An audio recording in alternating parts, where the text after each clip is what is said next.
Seventh-day Adventist Church Hour. Halina kayo't manood at makinig, at ang pagpapala ng Diyos ay tanggapin.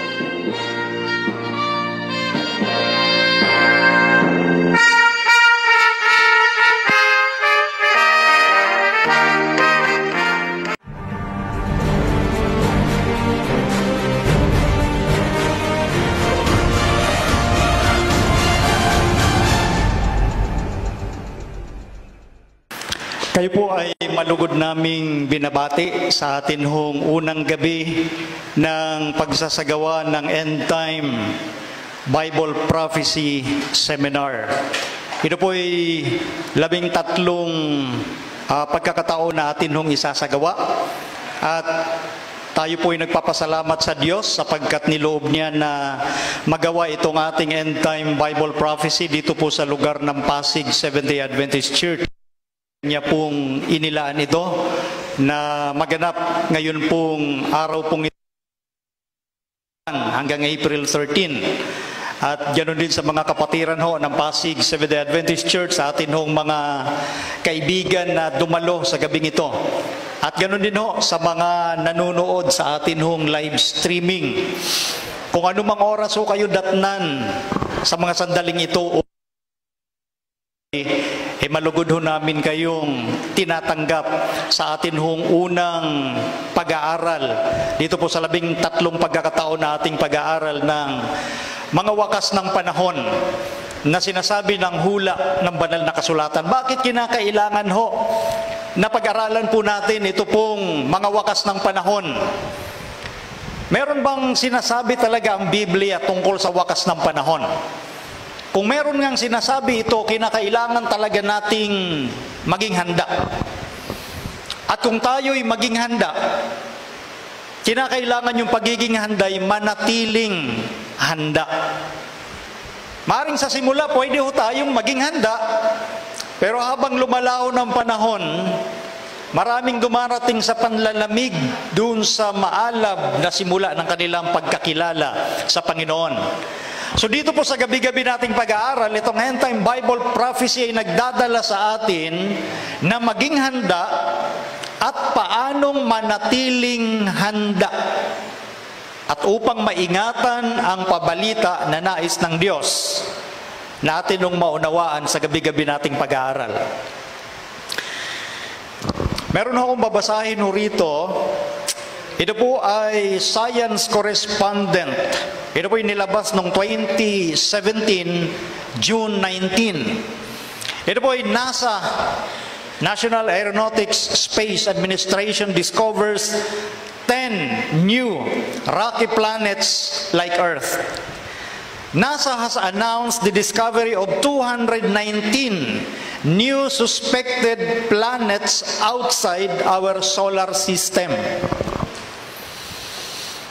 Nakadiscovery daw ang National Aeronautics Space Administration. Sila po yung pong nag-aaral sa mga nangyayari sa kalawakan, sa mga planeta.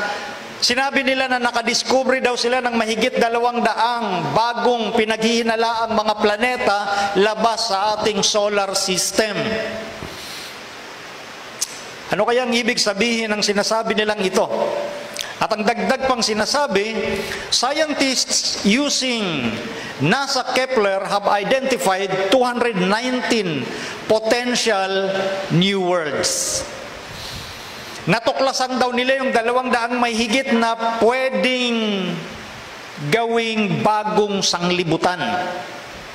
Bakit kaya sila'y tumutuklas ng mga planeta na pwedeng tirhan?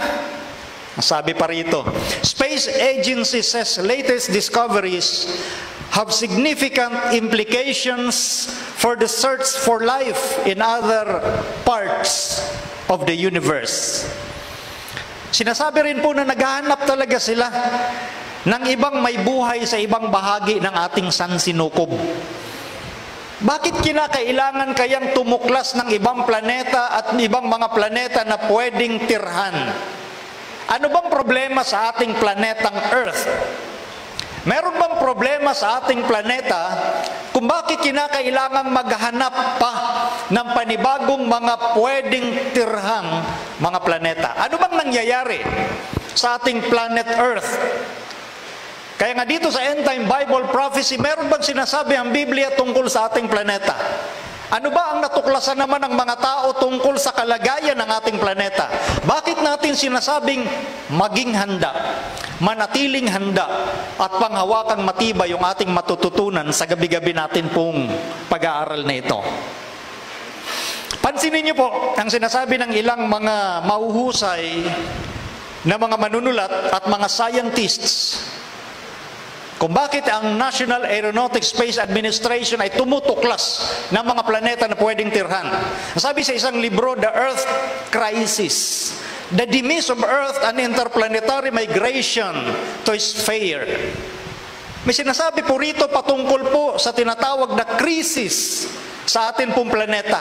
Demise ng ating planeta. At sabi naman ni James Lovelock, The Revenge of Gaia. Earth's Climate Crisis and the Fate of Humanity. Dito po sa dalawang libro na ito, tinatalakay po nila yung masaklap at masama at mapanganib na kalagayan ng ating planetang Earth. Meron hong krisis ang atin pong planetang Earth. Pansinin pa ho natin ang sinasabi ng iba.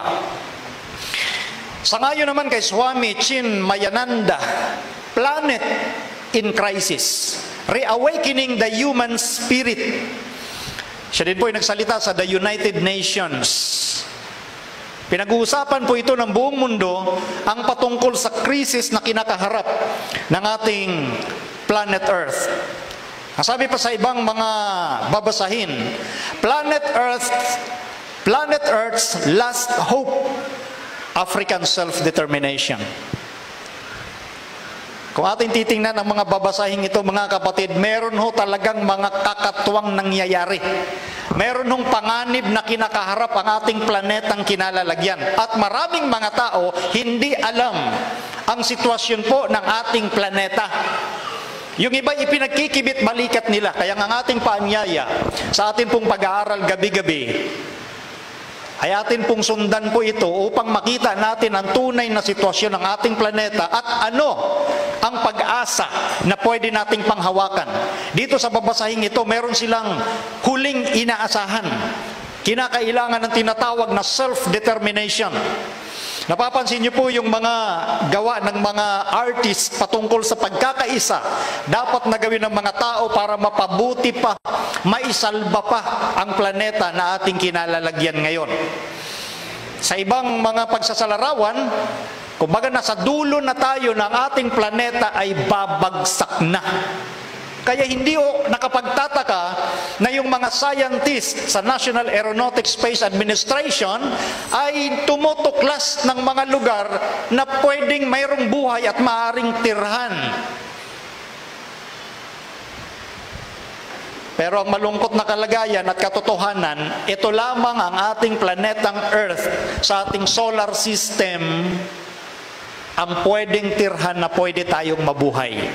Ngayon, tinitingnan ng marami ang wakas ng ating pong sanglibutan. Meron bang sinasabi ang Biblia tungkol sa wakas ng ating sanglibutan? Tingnan niyo ho ang sabi ni Isaiah sa 24, talatang 4. Ang lupa, earth, itong earth, lupa, ay tumatangis at nasisira. Ang sanglibutan ay nanghihina at nanglalatak. Ang mapagmataas na bayan sa lupa ay nanghihina. Tinutukoy po sa aklat ni Isaiah na sinulat pa noong 6th century BC or 8th century BC na ang lupa ay tumatangis. Itong earth natin nasisira, nanghihina, nanglalatak. Matagal na itong sinabi ng Diyos, 8th century BC at ngayon, sa ating 21st century, tuloy-tuloy ang pagtuklas ng mga scientist na baka mayroon pang lugar sa ating universe na pwedeng tirhan. At sinusulat doon sa ating ipinakita ng ilang mga scientist at mga author patungkol doon sa krisis na nagaganap sa ating sanglibutan. So yung sinasabi ng Biblia matagal ng panahon, ngayon ay nakikita ng mga tao kahit sa secular perspective. Kahit doon sa mga taong wala sa mundo ng relihiyon, nakikita nila ng ating planeta talaga ay palala ng palala. Nasa dulo na pwedeng ikapahamak ng mga nakatira dito. Sa Newsweek Magazine, Newsweek and Time Magazine, pinag-uusapan din sa mga secular magazines ang tungkol sa ano ang sinasabi ng Biblia patungkol sa wakas ng sanglibutan. Sa Time Magazine, The End of the World. So ito po ay pananaw ng mga taong wala sa relihiyon. Nararamdaman po nila ang sitwasyon ng ating planeta. So ano naman ang ating magiging tugon sa nangyayaring usapin at sa krisis na ito ng sanglibutan? Meron nga bang sinasabi ang Biblia? Maliban sa kanyang sinabi na ang ating sanglibutan ay nanghihina ng lalata. Ano ang sinasabi ng Biblia tungkol sa wakas ng sanglibutan? Meron nung sinasabi ang ating Panginoon sa aklat ni Isaias 46, talatang 9, ang sabi rito, inyong alalahanin ang mga dating bagay ng una sapagkat ako'y Diyos at walang iba liban sa akin. Ako'y Diyos at walang gaya ko na nagpapahayag ng wakas mula sa pasimula at mula ng mga unang panahon ng mga bagay na hindi pa nangyayari. Meron ng Diyos na nagbibigay ng assurance, ng katiyakan sa kanyang mga nilikha, na siya ay Diyos at siya'y walang tulad. Kaya niyang sabihin yung wakas mula sa pasimula ng mga bagay na hindi pa nangyayari, at ang tawag dyan sa isang salita, prophecy. Anong ibig sabihin ng prophecy? Prophecy means foretelling or foretelling. Sa ibang salita, ang ibig sabihin ng prophecy, prediction. Sinasabi niya kung anong mangyayari sa wakas, at walang iba na merong kakayanang gumawa noon kundi ang ating Diyos, sapagkat siya ang may sabi na siya lang ang kayang gumawa noon at wala ng iba. Kaya niyang sabihin ang mangyayari sa huli, dito pa lang sasabihin niya kung anong mangyayari, at yan ang tinatawag na prophecy or prediction, foretelling or foretelling. So kaya ang ating pag-aaral ay end time Bible prophecy. Hindi po ito prediction na galing sa bibig ng mga tao. Kasi pag sinabing prediction o hula galing sa bibig ng mga tao, ito po'y madalas sablay. May mga tama, ngunit karamihan nun ay mali. Pero ang Diyos kailanman hindi pwedeng magkamali sa kanyang sasabihin. Kaya nga tayong lahat na susubaybay sa seminar na ito ay makikinabang doon sa gustong iparating ng Diyos para tayo'y maging handa at manatiling handa sa kanyang revelation na mangyayari sa ating sanglibutan. So wag ho sana nating ipagkibit balikat yung ginagawang end time Bible Prophecy Seminar, sapagkat dito nakasalalay ang atin pong patutunguhan o ang ating destiny.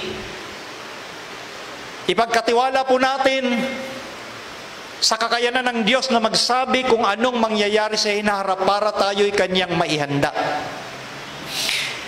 Ang isa sa layunin ng prophecy ay sinabi ng ating Panginoong Hesukristo mismo na natala sa aklat ni Juan, ang kapitulo po ay 14, talatang 29, ang sabi niya, at ngayon ay sinabi ko sa inyo, bago mangyari, upang kung ito'y mangyari ay magsisampalataya kayo. Isa po ito sa layunin ng prophecy. Sinasabi ng ating Panginoon, bago mangyari. Upang, pag sinabi yung salitang upang, ito po yung kanyang objective. Ito yung kanyang layunin.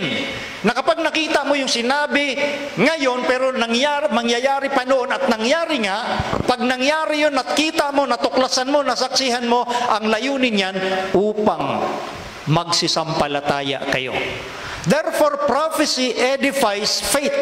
Ang propesiya ay nagpapatibay ng pananampalataya.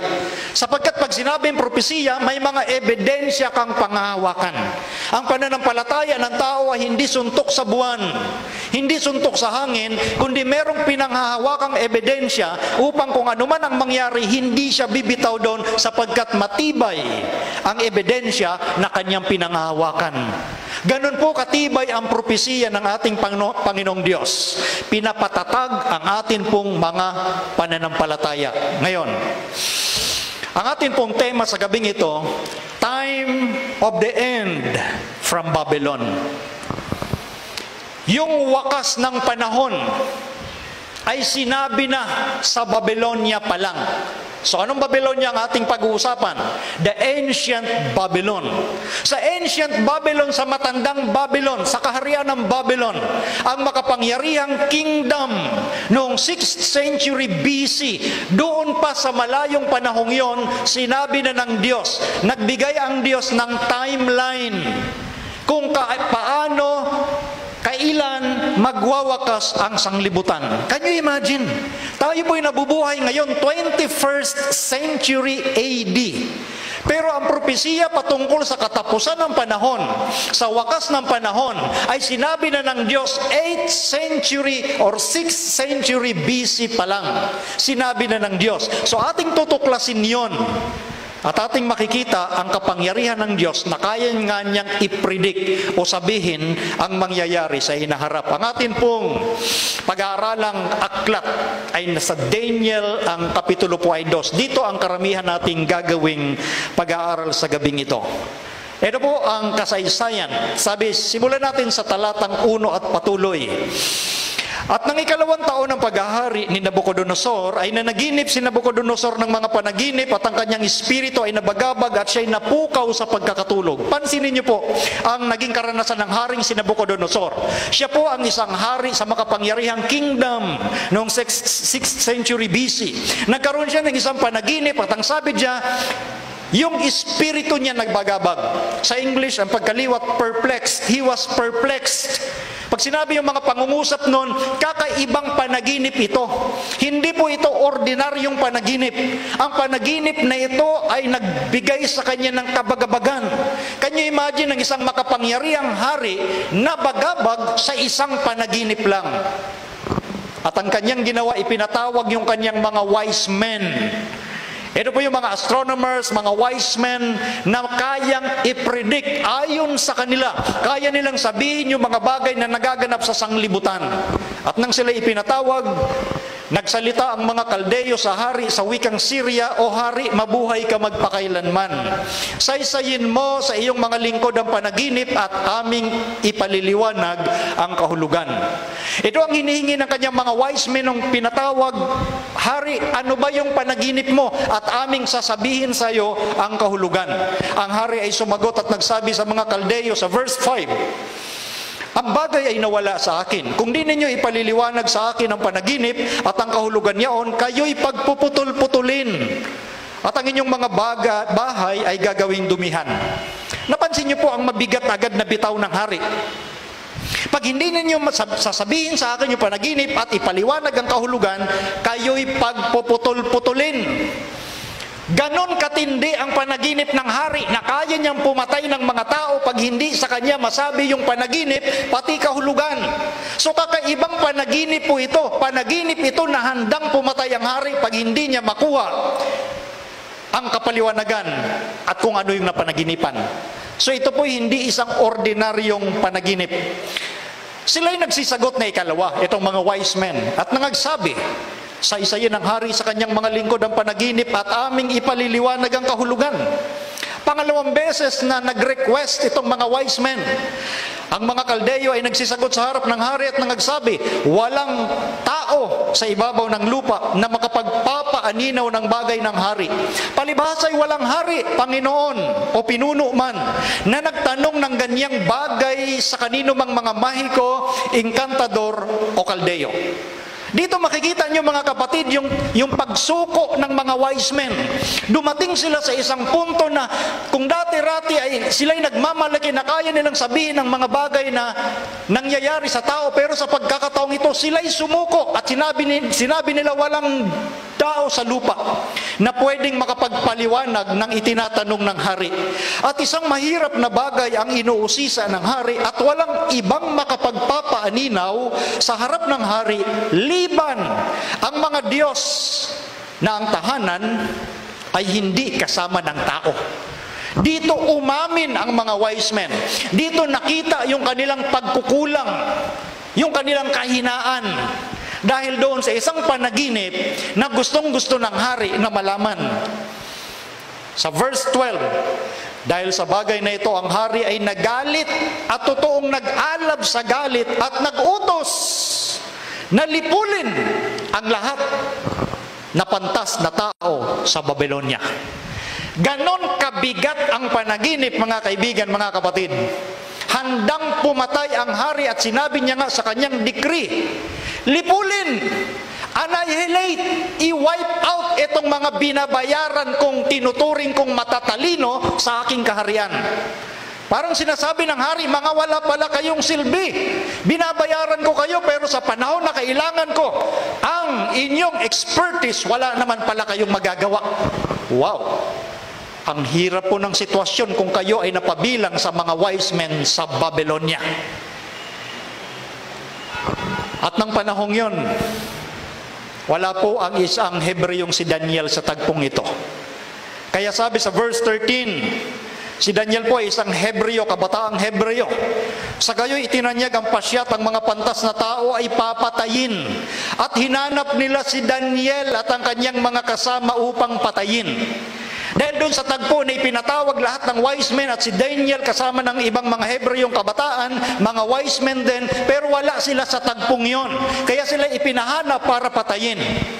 At nung nakita sila ni Ariok, si Daniel at ang kanyang mga kaibigan, nung makita sila ni Ariok, si Ariok ay punong kawal ng hari. Kumbaga sa atin ay chief of staff ng mga sundalo. Nakiusap si Daniel, bakit naman ang pasya ay madali? Sabihin mo sa hari, bigyan kami ng panahon. Bigyan pa kami ng palugit at aming ipapaliwanag sa kanya at sasabihin yung kanyang panaginip. At pumayag itong si Ariok na punong kawal, pinagbigyan sila Daniel. At ang ginawa nila Daniel ay nanalangin sa Diyos. Kasama ng kanyang mga kaibigan, nanalangin sila sa Diyos. At doon sa panalangin ni Daniel, masusing panalangin, maalab na panalangin. Can you imagine? Sino sa inyo ang hindi magkakaroon ng maalab na panalangin kung kayo ay papatayin na sa araw mismong yaon? Matindi rin pong panalangin ang gagawin ninyo. Matinding panalangin ang gagawin natin, panalangin na may pagtangis para tayo may iligtas sa panganib ng kamatayan. At dininig ng Diyos si Daniel. At nung binigay kay Daniel yung panaginip, ang sabi sa verse 19, nang magkagayoy nahayag ang lihim kay Daniel sa isang pangitain sa gabi, nang magkagayoy pinuri ni Daniel ang Diyos sa langit. Nang magkagayoy dinalang madali ni Ariok si Daniel sa harap ng hari at nagsabing ganito sa kanya, ako'y nakasumpong ng isang lalaki sa mga anak ng nangabihag sa Huda na magpapaaninaw sa hari ng kahulugan. Nag-report itong chief of staff kay Nabucodonosor. Nakakita ako ng isang lalaki na handang magsabi ng napaganaginipan mo at kayang ipaliwanag ang kahulugan. Ang hari ay sumagot at nagsabi kay Daniel, nung sila'y nagkaharap na ang pangalan ay Belsasar, may ipaaninaw mo baga sa akin ang panaginip na aking nakita at ang kahulugan niyaon? Nung magharap na ang hari at si Daniel, ang tanong agad ng hari, kaya mo bang sabihin kung ano yung panaginip ko, pati yung kahulugan? Tandaan natin na dalawang bagay ang hinihingi ng hari. Una, ano yung napanaginipan ko? Pangalawa, ano ang kahulugan? Isang napakahirap kung totoosin na sitwasyon. Iba ang nanaginip tapos tatanungin ka ano yung napanaginipan niya, pati kahulugan. So talagang kakatuwa yung sitwasyon. Pero dito sa tagpong ito, binigay ng Diyos kay Daniel ang lihim para maitanyag yung pangalan ng Diyos. At ang sabi ni Daniel, nung tinanong siya ng hari, sumagot siya sa harap ng hari at nagsabi, ang lihim na itinatanong ng hari ay hindi maipaaninaw sa hari kahit ng mga pantas na tao, ng mga ikantador, ng mga mahikuman o ng mga manghuhula man. Ang una agad na sagot ni Daniel, inalis niya muna sa isipan ng hari yung isipan na ang glory ay sa tao. Binagsak ni Daniel sa alabok ng lupa ang glory o kaluwalhatian ng tao. Yung tinatanong mo, hari, walang sino mang matalinong tao sa lupa na kayang sabihin sa iyo yan. So doon dinurog ni Daniel sa harap ng hari yung pagtitiwala ng hari sa mga tao sa sanglibutang ito. Yan ang isa sa dapat nating matutunan, mga kaibigan, mga kapatid. Na ang tiwala hindi binibigay sa ating kapwa-tao. At ang sabi ni Daniel ay ganito, ngunit may isang Diyos sa langit na naghahayag ng mga lihim at siyang magpapaaninaw sa haring Nabucodonosor. Ano agad ang sagot ni Daniel? Matapos niyang durugin ang glory ng tao sa alabok ng lupa, itinuro niya na may Diyos na kayang maghayag ng anumang lihim. So makikita dito yung kabutihan ni Daniel na ibinabagsak niya ang tiwala sa tao at itinataas niya ang Diyos na makapangyarihan sa lahat. Ang sabi pa ni Daniel, kung ano ang mangyayari sa mga huling araw, ang iyong panaginip at ang pangitay ng iyong ulo sa iyong higaan ay ang mga ito. So dito nagbigay na ng hint si Daniel sa harap ng hari. Ang napanaginipan mo, hari, ay ang mga pangyayari sa huling araw. Yan ang panaginip mo. At iisa-isahin namin sa iyo. Yan ang sabi ni Daniel. Nung sinabi niya ay ang mga ito. Ganon yung confidence ni Daniel doon sa lihim na binigay sa kanya ng Diyos sa panaginip. Ito yung napanaginipan mo, o hari. Ngunit tungkol sa akin, ang lihim na ito ay hindi nahayag sa akin ng dahil sa anumang karunungan. Ano sabi ni Daniel? Dito ipinakita muna ni Daniel, ganon kagbuti maghanay si Daniel ng sitwasyon. Kapag masabi na niya sa hari, wala sa akin ang credit. Sasabihin ko sa iyo pero hindi dahil sa karunungan ko yan. Nakita niyo yan, mga kaibigan at mga kapatid? Laging ang focus ni Daniel ay ang glory ng Diyos, hindi sa kanino man tao, lalong hindi sa kaniyang sarili. Hindi nahayag sa akin dahil sa anumang karunungan. Ngayon, sabi sa verse 31, eto na. Dalawang bagay ang hinihingi ng hari. Una, ano ang napanaginipan ko? Pangalawa, ano ang kahulugan niyaon? Ang sabi ni Daniel sa verse 31, ikaw, o hari, nakakita at narito ang isang malaking larawan, ang larawang ito na makapangyarihan. So ito yung sagot sa unang tanong, ano yung panaginip? Malaking larawan, the great image. At itong malaking larawang ito ay may kinalaman sa pangyayari sa huling araw. End time, time of the end. That's why end time Bible prophecy. Ang Diyos ang kayang magsabi ng mangyayari sa huling araw. At ang malaking larawang ito, ang kanyang kakinangan ay mainam, ay tumayo sa harap mo at ang anyo niya ay kakilak-kilabot. Verse 32, tungkol sa larawang ito, ang kanyang ulo ay dalisay na ginto, ang kanyang dibdib at ang kanyang mga bisig ay pilak, ang kanyang tiyan at ang kanyang mga hita ay tansok, ang kanyang mga binti ay bakal, ang kanyang mga paa ay isang bahagi ay bakal at ang isang bahagi ay putik na luto. Iyong tinitingnan hanggang sa may natibag na isang bato, hindi ng mga kamay na tumama sa larawan sa kanyang mga paang bakal at putik na luto at mga yaoy binasag. Na magkagayoy ang bakal, ang putik na luto, ang tanso, ang pilak at ang ginto ay nagkaputol-putol na magkakasama at naging parang dayami sa mga giikan sa tag-araw. At tinangay ng hangin na walang dakong kasumpungan sa mga yaon. At ang bato na tumama sa larawan ay naging malaking bundok at pinuno ang buong lupa. So ngayon, sinabi ni Daniel, ito yung panaginip. Isang malaking larawan, ang ulo ginto, ang dibdib at bisig ay pilak, ang tiyan at hita ay tanso, ang binti ay bakal, ang paa, yung dulong bahagi, pinagsamang bakal at putik na luto. Yun yung 5 elemento sa great image. Gold, silver, bronze, iron, and iron mixed with clay. And then the 6th element, may isang bato na tibag mula sa mga bundok, hindi ng mga kamay. Pag sinabi ng isang Hudyo sa kanyang perspective yung salitang hindi ng mga kamay, it is by supernatural means. Yung batong yun ay hindi galing sa kakayanan ng tao, kundi galing sa isang supernatural na tibag buhat sa bundok. At ang batong yun tumama saan? Sa ulo, sa dibdib, sa tiyan? No. Sa paa, sa dulong bahagi ng malaking larawan. At nadurog ang malaking larawan at yung bato na tumama naging malaking bundok. Pinuno ang buong lupa. At ang sabi ni Daniel, ito ang panaginip at aming sasaysayin ang ikalawa mong tinatanong, ang kahulugan niyaon. Ano sabi ni Daniel? Ito ang panaginip. Hindi sinabi ni Daniel, Hari, tama ba ako? Hari, yun ba yung panaginip? Baka yun yung panaginip kaya? Hindi ba ganon? Sigurado ka, Hari? No! Walang pag-aalinlangan si Daniel. Ito ang panaginip. Dahil yun ang kanyang pagsampalataya nung pinakita sa kanya ng Diyos. Walang pagsala. Yan ang panaginip. Ang isang tunay na lingkod ng Diyos ay hindi nag-aalinlangan sa revelation ng Diyos. Hindi siya nagdududa. Sinasabi niya ng may katapangan na ito ang sinabi ng Diyos. Hindi pwedeng sabihin ng isang lingkod ng Diyos na sana tama ako, yan ba? Madalas ang tanong, tama ba ako? Hindi ka dapat magsabi ng isang bagay kung hindi ka sigurado. At ganyan si Daniel, dahil ganon kalaki ang pagsampalataya niya sa Diyos.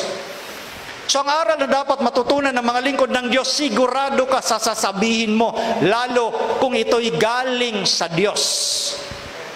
Ngayon, yung pangalawang tinatanong ng hari, eto na yung kahulugan. Aming sasaysayin the interpretation of that dream. In verse 38, ang sabi ni Daniel, ikaw ang ulo na ginto. Nakaharap siya mismo sa Haring Nabucodonosor na handang magpapatay ng sinumang tao at tinukoy na Daniel, ikaw ang kumakatawan sa ulo na ginto.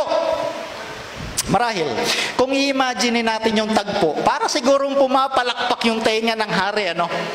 Kasi siya pala yung sinisimboluhan ng pinaka-importanting element doon sa great image. Bakit sinabi nating pinaka-importanting element? Kasi siya yung ginto. Mas mataas ang halaga kaysa silver. Mas mataas yung silver sa bronze. Mas mataas yung kalidad ng bronze sa iron. At lalong mas mataas ang kalidad ng iron sa iron mixed with clay o bakal na pinaghalo sa putik. Ngunit ang punto, ang hari, ang pinakamataas na kalidad, siya yung ginto. Kaya sinasabi natin, kung imagine natin, parang pumalakpak siguro yung tenga ng hari. Wow! Ako pala ang ulo na ginto. Ngayon, hindi nagtapos doon. Ang sabi ni Daniel sa verse 39, at pagkatapos mo, ay babangon ang ibang kaharian na bababa sa iyo. Matapos pumalakpak ang tenga ng hari, marahil sa aking imagination ay parang namula yung kanyang tenga naman. Ang sabi kasi ni Daniel, pagkatapos mo, ibig sabihin, ikaw hari at ang iyong kaharian hindi mananatili kailanman. Matatapos yan. And adding insult to injury. Kumbaga parang may sugat ka na, pinatakan ka pa ng kalamansi o asin. Bakit? Kasi ang tatalo lang sa hari ay kaharian na mas mababa sa iyo. Can you imagine? Kung ang tatalo sana sa hari ay kapantay niya sa kapangyarihan, mas okay pa. O mas malakas na kapangyarihan. Pero ang tatalo lang sa hari, mas mababang kalidad. Kaya sinasabi ko, siguro parang namula yung tenga ng hari at nagalit. Ang tatalo sa akin, mas mababa. Yes, yan ang sabi ni Daniel. At sa verse 39 patuloy, at ang ibang ikatlong kaharian na tanso na magpupuno sa buong lupa. At ang ikaapat na kaharian ay magiging matibay na parang bakal. Palibasa ang bakal ay nakadudurog, at yamang ngayong nakita ng mga paa at mga daliri, ang isang bahagi ay putik na luto ng magpapalyok at ang isang bahagi ay bakal ay magiging kahariang hati. Pansinin niyo po. So ang kinakatawanan pala ng malaking larawan ay mga kaharian. Ang ulong ginto ay kahariang Babylonia. Tapos yung dibdib at bisig ay kahariang mas mababa sa Babylonia. At ang ikatlong kaharian na tiyan at hita na tanso. At ang ikaapat na kaharian na binting bakal. At ang dulo, pinaghalong bakal at putik ay mga kahariang hati. So napakaliwanag po ng Bible prophecy. Ito pala yung kahulugan nung malaking larawan. Kumakatawan sa mga kaharian. Maliwanag po ang Diyos pag nagbigay ng propesiya at hindi ka maghahanap ng kung ano-anong code para maintindihan mo pa ito dahil Bible alone interprets itself. Ang Biblia mismo ang nagpapaliwanag sa kanyang sarili. At kung paano ang mga daliri ng paa ay bakal, ang isang bahagi at ang isang bahagi ay putik, magkakagayon ang kaharian ng isang bahagi ay matibay at isang bahagi ay marupok. Nagsasalita po sa sentido natin yan. It talks with common sense. Kasi nga naman, yun sa huling bahagi, bakal doon sa paa at may halong putik, natural may isang matibay at ang isang bahagi ay marupok. Dahil hindi naghahalo ang bakal sa putik. Ang putik ay putik, ang bakal ay bakal, ang bakal matibay, ang putik marupok. So may kahariang matibay, doon sa huling bahagi, may kahariang marupok. Nagsasalita sa common sense ng mga Bible students ang gustong sabihin ng Diyos. At yamang iyong nakita ng bakal ay nahahaluan ng putik na luto, sila'y magkakahalo ng lahi ng mga tao. Pansinin niyo po, itong dulong bahagi, itong paa, na magkahalong bakal at putik, magkakahalong lahi ng tao. Yan mismo ang Biblia ang nagpapaliwanag sa kanyang sarili. Ngunit hindi sila magkakalakipan. Gaya ng bakal na hindi lumalakip sa putik. Kaya ang sinasabi natin, it talks with common sense. Kailanman hindi talaga nahahalo ang bakal sa putik. So, etong sa dulong bahagi, kahariang hati, magkakahalong lahi ng tao, hindi sila maglalakip. They shall not cleave to one another. Bakit natin dinidiin? Kasi mamaya titingnan natin yung kinaangkupan niya sa history. Kung nangyari ba ito at kung anong panahon nangyari ang mga bagay na yan. At sa mga kaarawan ng mga haring yaon ay maglalagay ang Diyos sa langit ng isang kaharian na hindi magigiba kailanman. O ang kapangyarihan man niya ay iiwan sa ibang bayan, kundi pagpuputol-putulin at lilipulin niya ang lahat na kahariang ito. At yaoy lalagi magpakailanman. Pansinin niyo po, mga kaharian dito sa sanglibutan, mayroong kaharian na itatayo ang Diyos na ang kahariang yon hindi magigiba kailanman. So dito ipinapakita na ng Diyos yung paghahanay niya.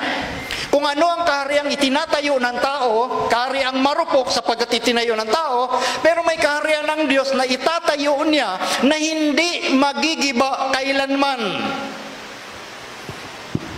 Ang National Aeronautics Space Administration naghahanap ng mga titirhan. Ang Diyos nagbibigay naman ng ating tahanan. Mamimili ho tayo kung kanino tayo aasa. Ngayon, yamang iyong nakita na ang isang bato ay natibag sa bundok, hindi ng mga kamay, it is by supernatural power, at pumutol ng mga bakal, ng tanso, ng putik, ng pilak at ng ginto. Ipinaalam ng dakilang Diyos sa hari kung ano ang mangyayari sa haharapin. At ang panaginip ay tunay at ang pagkapaaninaw niya ay tapat. So ito pong panaginip ng hari noong 6th century before Christ, pangyayari yan sa huling araw, end time. At yung panaginip na yon, tunay, hindi artificial. Hindi peke. Sa mga millennials, hindi fake news. Tunay. At ang pagkapaaninaw o pagkapaliwanag ay tapat. Walang kasinungalingan. Kaya ganun kabuti ang Diyos. Kaya niyang sabihin kung anong mangyayari sa huling araw, ngayon sasabihin niya pa lang. Mangyayari ito. Ngayon ito, pansinin niyo po. Punta muna tayo sa chapter 4 ng Daniel, verse 30. Dahil ang hari hindi makapaniwala na ang kanyang kaharian matatapos. Siya ay ginto. Ang kahariang Babylonia itinuturing na kingdom of gold. Ang hari ay nagsalita at nagsabi, hindi baga ito ang dakilang Babylonia na aking itinayo na pinakatahan ng hari sa pamamagitan ng lakas ng aking kapangyarihan sa ikaluluwalhati ng aking kamahalan. Nakita niyo po yung pagiging arugante ng hari. Arugante siya sapagkat siya ang pinakamakapangyarihang hari nung panahong yun. Kumbaga sa panahon natin ngayon, ang pinakamakapangyarihang bansa is none other than the United States of America. Noong 6th century BC, ang Kingdom of Babylon ang pinakamakapangyarihan. Kaya ang hari ay tuloy-tuloy sa pagiging arugante, itinayo ng aking, lakas ng aking, ikaluwalhati ng aking. Ganon ang pagmamalaki ng Haring Nabucodonosor. Kaya naman ang mga archaeologists, natuklasan nila yung sulat actually ni Nebuchadnezzar. Ang tawag dito sa nadiskubre ng mga archaeologists ay Nebuchadnezzar's tablet. At dito nakalagay yung kanyang pag-aangkin na naisulat sa Daniel chapter 4 verse 30. Ito po, naisalin sa wikang English. The fortifications of Isagila and Babylon, I strengthened and established the name of my reign forever. Ito mismo ay sulat mismo ni Nebuchadnezzar na natuklasan ng mga archaeologists sa ating kapanahunan na si Nebuchadnezzar talaga ay may pag-aangkin na itong pinakamatibay na Babylonia ay itinatag niya yung kanyang pangalan magpakailanman. Kaya nung sinabi ni Daniel, pagkatapos mo, ayaw niyang tanggapin na matatapos ang kanyang kaharian. Lalo na kung ang tatalo lamang sa kanya ay mas inferior o mas mababa. Kaya ganon katindi ang pagmamalaki ng Haring Nebuchadnezzar. Pansinin niyo po yung dating mapa ng kaharian ng Babylon. Ganito kalawak ang kingdom ng Babylon. 10 miles or 16 kilometers around, pakwadrado yan. Kumpara sa kingdom ng Roma na 6 miles lang, o sa kingdom ng Athens, Greece na 4 miles lang. Ang Babylonia ang pinakamalaki. 16 kilometers around, ganun kalawak yung kanyang kingdom. Yung templo pa lang ni Marduk, si Marduk ay pangunahing Diyos ng Babylonia. 300 feet ang taas. Nasa 30-story building yung taas ng templo lamang ng kanilang Diyos-Diyosan. Ang loob nun ay purong ginto. Naglalaman ng 18 tons of gold in the altar and throne alone. Diyos-Diyosan pa lang yan ng Babylonia, purong ginto na. Ganon katindi ang kingdom ng Babylon, the kingdom of gold. Yung kanyang mga pader ay matitibay at may mga bakal sa kanyang mga pintuan daan. Meron din silang supply na mga pagkain. 20 years man nagyera yan, hindi sila magugutom. Ganon katindi ang Babylonia. Pero ang sabi ng Diyos, matatapos siya. At ang tatalo sa kanya, mas mababa sa kanya. Tingnan natin yung naging takbo ng kasaysayan. Ang kingdom ng Babylon, kaya maunlad, diyan dumadalo yung Euphrates River. Kaya maunlad yung kanyang ekonomiya.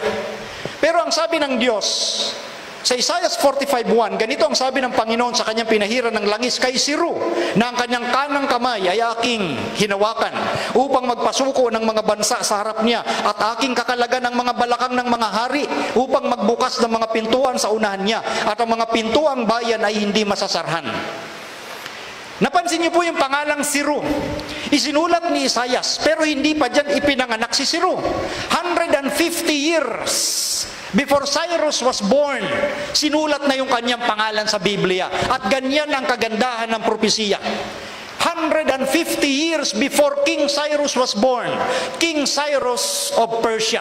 Si Ciro ang ginamit ng Diyos para talunin ang kingdom ng Babylon.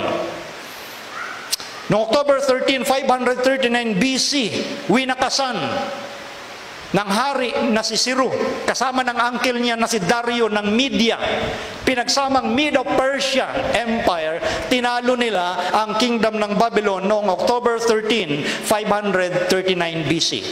Ano ang tumalo sa makapangyarihang kaharian noon? Isang mababang kaharian.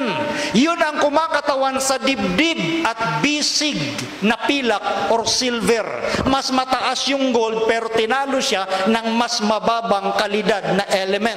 At yan mismo ang sinabi ni Daniel sa harap ng hari, pagkatapos mo ay babangon ng ibang kaharian na mas mababa sa iyo. Kung paanong mababa ang silver sa gold, ganun mismo ang nangyari sa kasaysayan. Ang Babylonia, mga kapatid, sa ating panahon ngayon, makikita nyo ang mapa, 54 miles south of Baghdad, Iraq, the capital of Iraq. So ang Babylonia ay nakalocate sa Iraq. Tinalo noong 539 BC ni King Cyrus ng Persia. Siya yung dibdib at bisig na pilak. Ngunit itong ikalawang kaharian, sabi ni Daniel, babangon pa ang ibang kaharian. Tinalo din ang Medo-Persia noong 331 BC. Ano ang tumalo sa kanya? None other than Kingdom of Greece sa pangunguna ni Alexander the Great noong 331 BC. Si Alexander the Great at ang kingdom ng Gresya ang kinakatawanan ng tiyan at hita na tansok or bronze. Pero noong 168 BC, tinalo din ang kingdom ng Greece.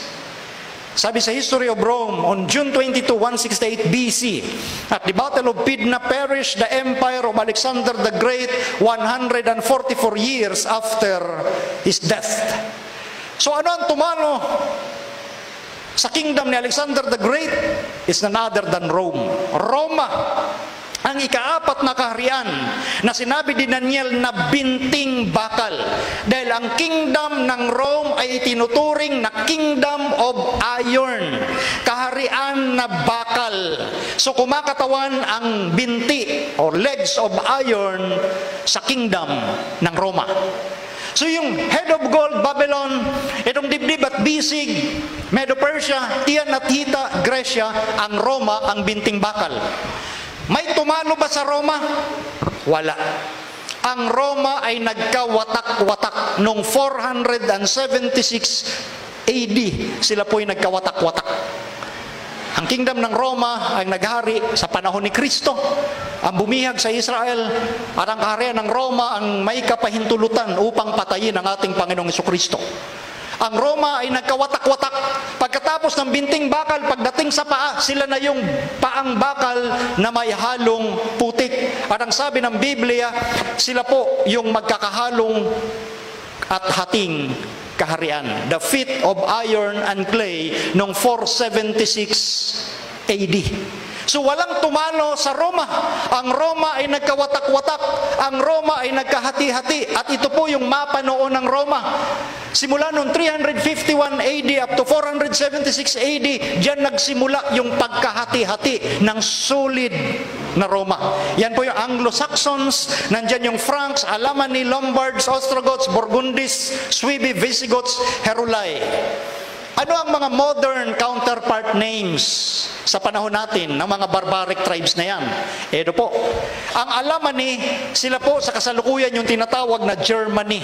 Ang Burgundians, sila po sa kasalukuyan yung Switzerland. Ang Franks, sila po yung France. Ang Lombards, sila yung Italy. Ang Saxons o Anglo-Saxons, sila yung Great Britain or English. Ang Suebi, sila po yung Portugal. Ang Visigoths, sila yung Spain. Ang Heruli, Ostrogoths at Vandals, extinct. Yung tatlo ang extinct, meaning sila po'y naglaho. Wala silang modern counterpart names. Bakit naglaho ang tatlo? Pag-aaralan natin yan sa mga susunod na gabi nating seminar. Bakit naglaho ang tatlo sa 10 kaharian na pagkahati-hati ng Roma. So ang paang bakal at putik na luto ay magkakahati-hating kaharian ng Roma. The divided Rome, o sa panahon natin ang tawag, the divided Europe. So from Babylon, head of gold, Medo-Persia, chest of and arms of silver, Greece, thighs of bronze, Rome, legs of iron, and the divided Rome or Europe. Sila po yung paang bakal na may kahalong putik. Sumubok noon sila Charlemagne, si Charles V, si Napoleon Bonaparte na pag-isahin ang Europe para magkaroon uli ng isang solid empire or kingdom. Ang sabi nga ni Napoleon Bonaparte, there will be one Europe, there will be one currency, there will be one language, there will be one government over all Europe. Pangarap nila yan, pero nabigo si Napoleon Bonaparte. Si Hitler nagplano rin, pag-isahin niya sa pamamagitan ng Germany, pag-isahin niya yung Europe, one people, one empire, one leader. Nabigo rin si Hitler. Sumubok ang mga hari noon na pag-asa-asawahin yung mga anak-anak nila. At yung mga family tree nila ay makikita sa British Museum. Yan ang pagtatangka nila, pag-asa-asawahin yung mga anak-anak ng mga hari para magkaroon uli ng solid empire. Ang Rome or Europe, nabigo rin sila. Lahat ng mga leader na ito sa Europe ay nabigo na magkaroon uli ng solid empire. Ang Europe, sila Charlemagne, nabigo, Charles V, nabigo, Louis XIV, nabigo, Napoleon, Wilhelm Kaiser, si Hitler, nabigo silang lahat. Bakit po nabigo silang lahat? Kasi ang sabi ng Biblia, sila'y magkakahalong lahi ng tao, ngunit hindi sila maglalakip. They shall mingle with the seed of men, but they shall not live together. Sinabi na ng Diyos, nakita na ng Diyos, kahit anong gawin nilang magkaroon uli ng one empire or kingdom, hindi sila maglalakip. Ano nga ang comparison ng Diyos? Gaya ng bakal na hindi lumalakip sa putik. Sinabi na ng Diyos yung comparison, it is impossible na ang bakal maglakip sa putik, at yan mismo ang hindi naiintindihan ng mga makapangyarihang hari na yan. Gusto nilang labanan ang nakita ng Diyos sa propesiya, ngunit hindi sila nagtagumpay. Dahil merong plano ang Diyos sa bawat isa sa atin patungkol sa kaharian na pwedeng magkaisa, magsama ng masaya at walang suliranin, walang pag-aaway ang nasasakupan ng Diyos. May plano ang Diyos sa bawat isa sa inyo at sa bawat isa sa atin. Hindi ang plano ng tao ang kinakailangan nating panghawakan. Ngayon, tingnan natin ang ika-6 na element. Iyong tinitingnan hanggang sa may natibag na isang bato, hindi ng mga kamay. Ang bato na tumama sa larawan ay naging malaking bundok at pinuno ang buong lupa. Saan nga uli tumama yung batong yon? Sa ulo, sa dibdib, sa tiyan, sa hita, sa binti, sa paa, sa dulong bahagi. It means to say, sa ating kapanahunan ngayon, kung saan tayo nabubuhay, Western Europe, sa atin nung panahon, babagsak. Sa atin nung panahon, tatama ang bato. Tapos na ang Babylon, tapos na ang Medo-Persia, tapos na ang Greece, tapos na ang Kingdom of Rome. Tayo'y nabubuhay sa bahaging paa, sa Western Europe. So ang bato na yon, it is by supernatural force. Malaking bundok, naging malaking bundok nung tumama siya dito sa paa ng malaking larawan. Ngayon, tingnan natin sa buong context ng Biblia kung paano ginagamit at kanino ipinapatungkol ang batong ito. Roman 9:33, gaya ng nasusulat, narito, inilalagay ko sa Sion ang isang batong katitisuran at batong pangbuwal, at ang sumasampalataya sa kanya ay hindi mapapahiya. At lahat, sabi sa unang Korinto 10:4, at ang lahat ay nagsiinom ng isang inumin ding ayon sa Espiritu, sapagkat nagsiinom sa batong ayon sa Espiritu na sumunod sa kanila. At ang batong yaon ay si Kristo. Si Kristo po ang pinapatungkulan patungkol sa isang bato. Ang batong yon natatama sa malaking larawan, sa bahaging paa. Sa atin nung kapanahunan ay walang iba kundi ang ikalawang pagparito ng ating Panginoong Hesukristo. Tama po ang narinig ninyo, mga kaibigan at mga kapatid. The second coming of Christ, siya ang kinakatawanan ng bato na natibag mula sa bundok, hindi ng mga kamay na tumama sa paa, sa dulong bahagi ng malaking larawan, kumakatawan sa second coming of Jesus. The stone that struck the image became a mountain and filled the earth. Sa Biblia po, ang bundok ay sumisimbolo sa isang kingdom. So sa pagdating ni Kristo, yung kanyang kingdom, yan ang pupuno sa buong lupa. Ang kaharian ni Kristo ang maghahari sa buong lupa. At yan ay sinasabi rin sa huling aklat ng Biblia, Apokalipsis 11:15. Ang kaharian ng sanglibutan ay naging sa ating Panginoon at sa kanyang Kristo, at siya'y maghahari magpakailan-kailanman.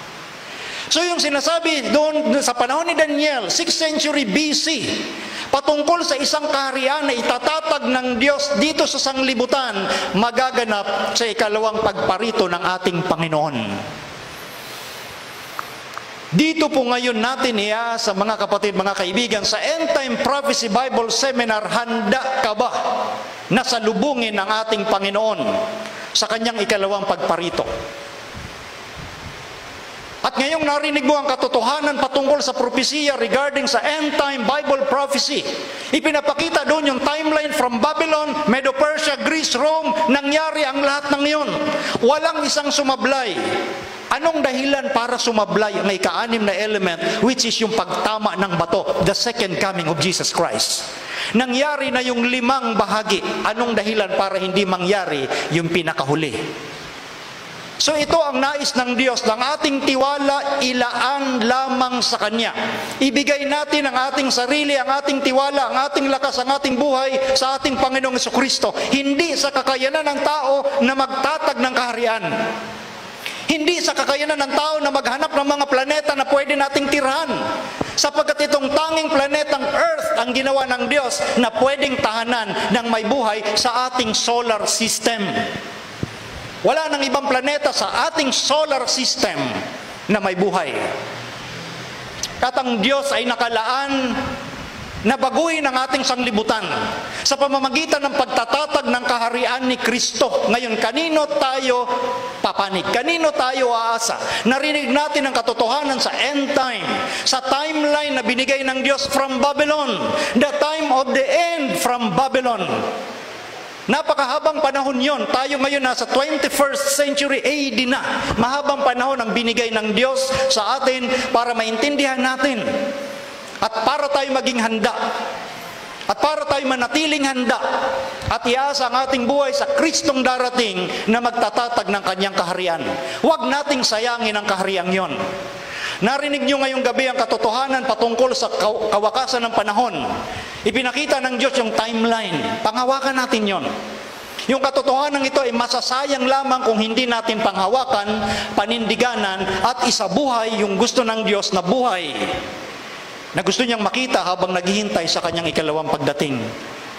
Nawa ang paksang ito, mga kapatid, mga kaibigan, ay nagbigay sa atin ng katiyakan na ang sanglibutan natin, bagamat nasisira ng lalata dahil sa mga nakatira dito, inabuso ng mga tao sa ating planetang Earth, ang planetang ginawa ng Diyos. At ang Diyos gagawa ng bagong Earth. Itong Earth babaguhin niya sa pamamagitan ng pagdating ng kanyang bugtong na anak. Nawawakasan niya ang lahat ng kaharian sa lupa. Gusto ng Diyos makasama kanya sa kanyang kaharian.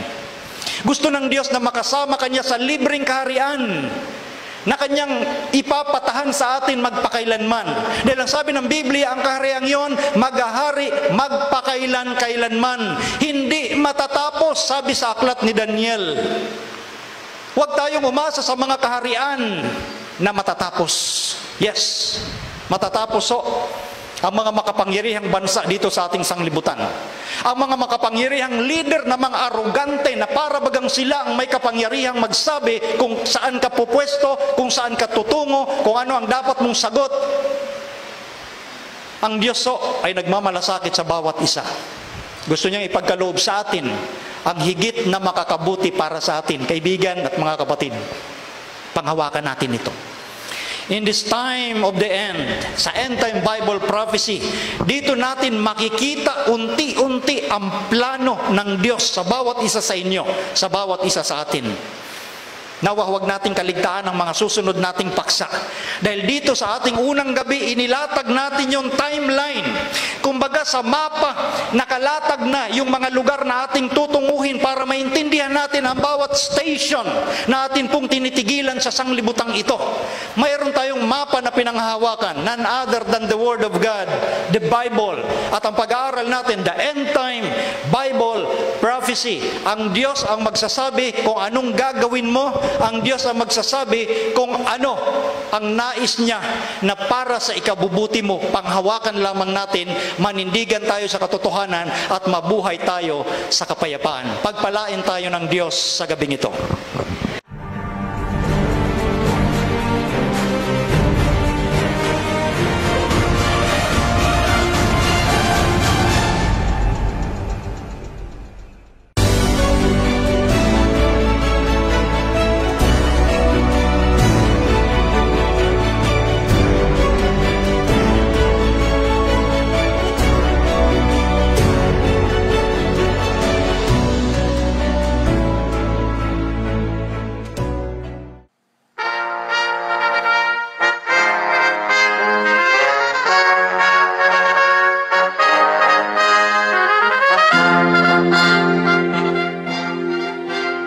Ito ang Seventh-day Adventist Church Hour.